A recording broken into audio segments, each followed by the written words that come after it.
Here's your wrestling news for January 23rd, 2023, and we're kicking off today with the Royal Rumble, as this year's event is hoping to do much better than last year's much maligned Rumble event. It's been reported that WWE is looking at non-traditional surprises for this Saturday's Royal Rumble Premium Live event, but what surprises should fans expect? Well, according to a source within WWE, one idea being considered concerns the Pitch Black match, which will see Bray Wyatt compete on TV for the first time since WrestleMania 37. The mysterious match, which is bizarrely sponsored by Mountain Dew, may not end well for Bray, as there is a pitch for Uncle Howdy to cost him this match. The belief is that this would start the process that would ultimately culminate in Wyatt vs. Uncle Howdy at WrestleMania and the possible unmasking of Uncle Howdy. The popular theory is that Bo Dallas is under the mask, and if so, expect the former NXT champion to cost his brother this Saturday. Wyatt and Uncle Howdy won't be the only story that goes to the next level at the Royal Rumble, as Sami Zayn's tenure with the Bloodline may at last be coming to an end. As we've all seen, Zayn and Roman Reigns haven't been on the same page in weeks ever since Sami took the pin in their tag match against Kevin Owens and John Cena.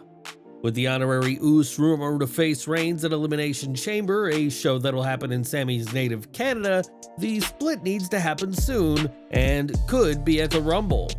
One idea pitched is for Reigns to retain against Kevin Owens, and a post-match beatdown on the prizefighter will cause Sami to step in. An irate Reigns would then attack Zayn, marking the end of the honorary Uce storyline and kicking off a face turn for Sami. Of course, the highlight of the night will be the two titular Royal Rumble matches where 30 men and 30 women will compete for title matches at WrestleMania. Well, traditionally it's 30 men and 30 women, but this year's show could see 30 women and 29 men across the two matches. According to sources, one plan is for Rhea Ripley to compete twice in the night, first winning the Women's Rumble match, a bout she is favored to win. Not satisfied with just one title match at WrestleMania though, Ripley will go on to enter the Men's Rumble match. Ripley has handled herself against the men, whether it be Luke Gallows, Akira Tozawa, or as fans saw last week, having a face-off with the Bloodline's Solo Sikoa. Ripley even spoke recently about competing in the Men's Rumble, telling Sportskeeda that she'd love to do just that and emulate her role model Beth Phoenix. While Ripley could compete in the Men's Rumble, the odds of her winning two Royal Rumble matches are pretty slim, but this will sure make for the non-traditional surprise WWE is reportedly counting on for this year's Royal Rumble. But what do you think of these plans? And who do you want to see win the Men's and Women's Royal Rumbles? Let us know in the comments. One surprise fans shouldn't expect at this Saturday's event is The Rock, who isn't expected for the Rumble or WrestleMania. The Rock has reportedly told WWE that he doesn't feel like he'll be in ring shape in time for either event, but this isn't exactly news to the promotion. On Wrestling Observer Radio, Dave Meltzer said that it's been known by insiders in WWE for a while that the Great One wouldn't be competing. Meltzer added that this isn't a situation where The Rock only contacted WWE a few days ago, but instead The Rock not wrestling has been an accepted fact within the promotion for some time. Meltzer also refuted the idea that the Bloodline acknowledgement ceremony was planned for tonight's Raw, but has been scrapped because of The Rock's status, saying it was instead changed down to a change of plans. After months of reports and rumors saying that The Rock would finally be facing Roman Reigns at WrestleMania, this week's news has come as a shock to fans, but those in WWE have known this for quite a while. Last week, after decades of denying any wrongdoing, Vince McMahon settled with former WWF referee Rita Chatterton, who claimed in the 1980s that the executive chairman had sexually assaulted her.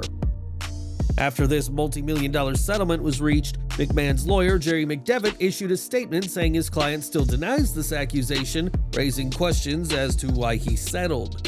McMahon certainly has enough money to have taken this case to court, but a lengthy legal procedure isn't what the executive chairman of WWE is planning on right now. On Wrestling Observer Radio, Dave Meltzer said that Vince doesn't plan on going to court with anyone right now, and that if anyone has anything close to a case, then he's settling. With WWE attempting to find a buyer, the last thing the company needs is the chairman appearing in court to fend off a sexual assault allegation, which would bring a lot of bad PR and possibly deter potential buyers. Without this case going to court, McMahon remains innocent in the eyes of the law, and though the court of public opinion may feel otherwise, the executive chairman won't let any accusations distract him from finding a buyer. Ever since Vince McMahon's shocking return to WWE, there have been concerns among those working in the company that jobs could be lost, and it's not hard to see why.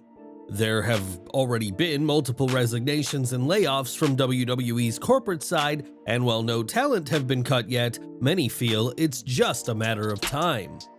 After McMahon retired in July, Triple H brought back a lot of released talent, and one person from that rehired class of superstars isn't too afraid of getting the pink slip for the second time. Speaking to the San Antonio Express News, Karrion Kross, who returned to WWE in August 2022, gave his 2 cents on McMahon, saying, "It's in my news feeds, it's everywhere, it's inescapable at this point, but the people that I've spoken to about it, like my personal friends in the business, no one's really concerned or afraid for their job. All of us are ready to adapt. I think everyone's just taking it day by day to see where everything lands, and we're all trying to remain optimistic." Kross may be optimistic, but those further down the card who receive less TV time will surely not be as confident in their job security, as the man who approved dozens of releases over 2 years is now back on top.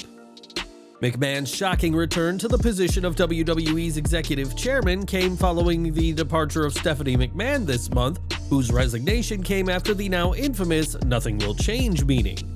Stephanie's promise that nothing would change following Vince McMahon's return was not accurate at all, and now a WWE veteran has spoken about the former co-CEO.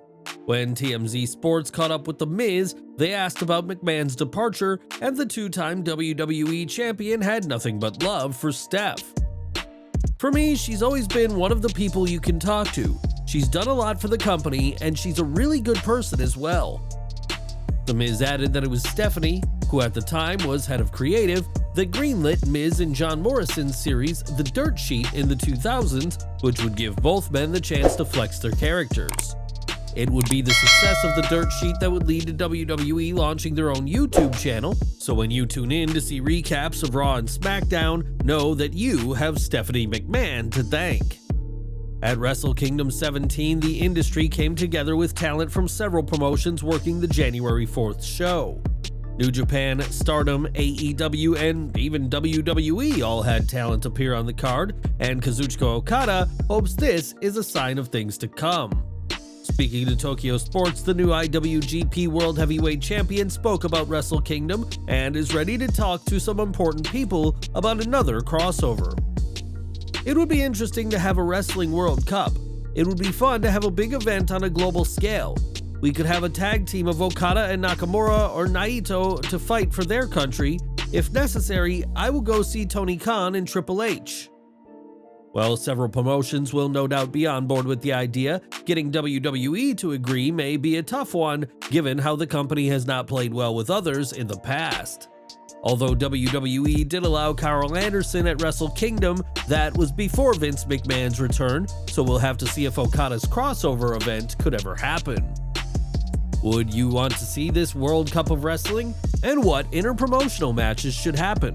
Let us know in the comments.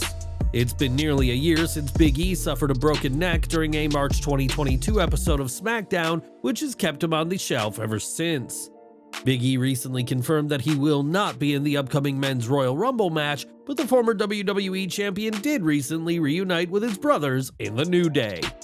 At a rehearsal for an upcoming Bondi Beach event in Australia, Xavier Woods shared a clip on his Twitter account showing Big E shaking his hips while he and Kofi Kingston try to control their laughter. Big E has been able to avoid surgery from his injury, which has greatly sped up his recovery time, and while it is still months before we expect to see him back in the ring, Big E was in his usual high spirits for this reunion.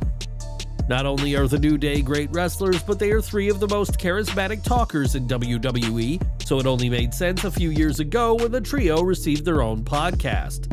The trio has entertained listeners of their Feel the Power podcast with their talk about wrestling, pop culture, and their personal lives, but it's been over a year since new content was put out.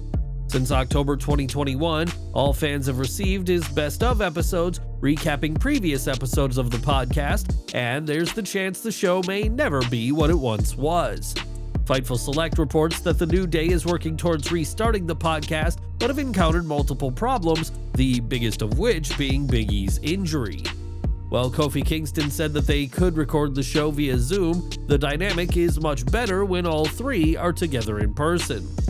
The New Day is immensely popular, even after being split for close to a year, but for fans of the Feel the Power podcast, it remains to be seen whether the show will ever be what it once was. And we're ending today with AEW, and if you've watched the company for any length of time, you'll know that MJF is very confident in himself and on social media, and is very proud of his body. On social media this past week, MJF once again dropped a thirst post, showing off his guns and declaring himself the real Iron Man in the caption. This message is alluding to the possible Iron Man match at AEW Revolution 2023 that'll happen if Bryan Danielson keeps winning until February 8th. And if that match happens, MJF's conditioning will seemingly not be an issue.